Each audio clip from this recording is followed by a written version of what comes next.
Okay, quick download on the trade shock that just dropped. The US just moved to slap an extra 100% tariff on everything imported from China, on top of what's already there, effective November 1st or sooner if Beijing escalates. On the same date, the US plans new export controls on what it calls critical software, tools code used to design chips, run factories, secure networks, translation. This isn't just about t-shirts, toasters, it's about the guts of modern tech. Why now?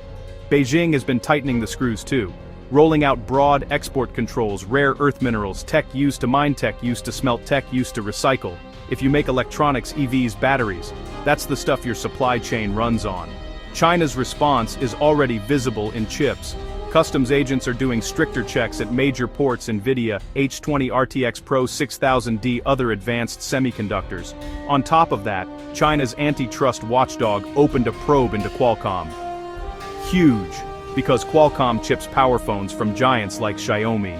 Zooming out, this isn't just a US-China thing. The EU is proposing to cut its tariff-free steel import quota in half, then slap a 50% tariff on any steel above that quota. The goal: shield European mills from a wave of excess steel sloshing around the globe. What does the scoreboard say? The WTO just bumped its 2025 trade growth forecast to 2.4%, partly because companies are front-loading orders before tariffs bite. But for 2026, they slashed the outlook to just 0.5%. In plain English, a short-term rush now, a potential slowdown later as the tariff bill comes due. Here's how it hits real life. Supply chains get messy.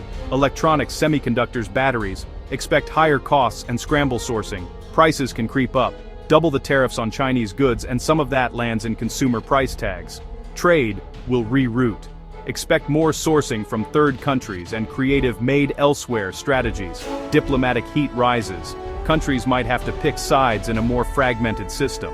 Developing exporters get squeezed if their key markets start throwing up new barriers. So what am I watching next? The final US rule on what counts as critical software. The definitions matter more than the headline. China's next move on chips and minerals, especially any new permit regimes or slow-walked approvals, whether the EU steel plan passes, and if other sectors copy it. Corporate behavior, inventory spikes now, then a 2026 hangover. Bottom line, we're in a tariff supercycle. Brace for higher friction today, and a growth dip tomorrow.